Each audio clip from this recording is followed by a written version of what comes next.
The question is, how can we leverage DLT technology within the wealth management industry? I think so. There's multiple ways to do that. One of the first one would be first to have digital IDs. There's a lot of work that's being done through banks and robo-advisor and fintechs, which is all the part of knowing your customer, and that takes a long time. So what I think could be really good is to how we could set up a protocol with different parties where people trust the solution, and essentially a customer could then plug and play within different offer and solutions in between different banks and different fintechs. So that's one.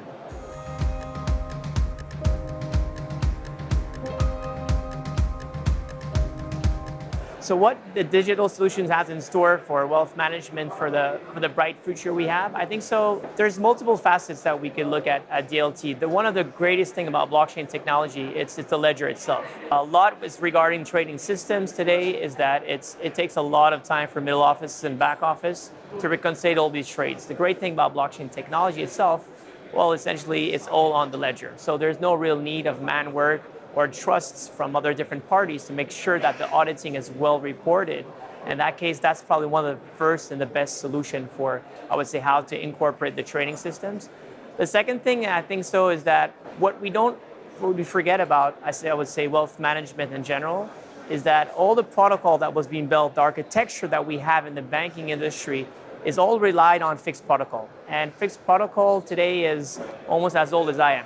Actually not, but it's 10 years old. It's been built in 1992, which is quite far away. And I think that was a great way to build maybe NASDAQ and some trading infrastructure. But today we're in 2019, and it's really hard to believe that same infrastructure is good enough for the new system. And talking about that is that the payments world has changed a lot. The trading has not that much, right?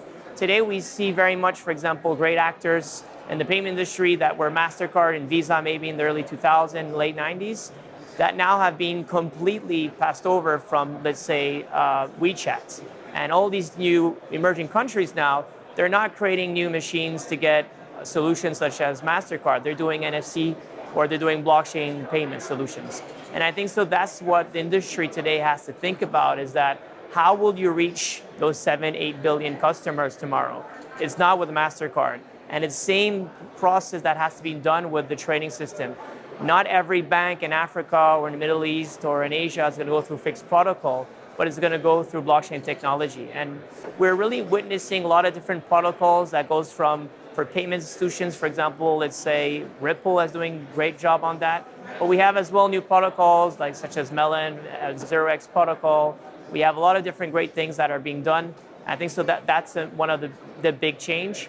And maybe without only talking about blockchain itself, I think so it would be as well a good way to have a company like Booking.com is booking all the trades for all these different hotels, to have one centralized organization doing that.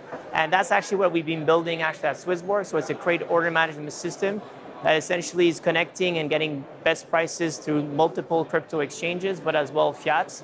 And like that, the user could get access to best prices, products within a few clicks through his mobile. And I think so that's a great way, for example, how we could revolution the wealth management industry.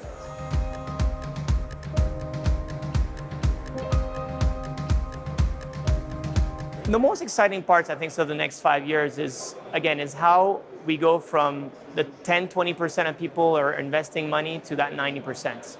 And that is from the psychology point, the philosophy of essentially proving education and making investment cool. I think so that's something that a lot of people are talking about. There's a great robo-advisor, for example, in the States called L-Vests. It's really regarding women's and how it empowers women to do robo-advisory. So that's one very exciting thing, to bring in theme-based investments and have a right message to users to bring them in and make something cool like Spotify for music, right? I think so that's something that we need to really improve, the storytelling, the user experience, and creating great mobile apps. So that's one thing. The second, obviously, I'm a crypto fan, so that's all what I think about all day and all night. So I really hope that we could have a decentralized movement with maybe a few actors. I'm not saying something too crazy. I'm saying maybe a few banks that go together, like in 1992 said, let's trade this fixed protocol, but let's trade maybe something much better where you get accessibility, where you could have fractionable shares, you could have robo-advisors starting maybe 10 cents in India, and as well serve the rest of the planet too.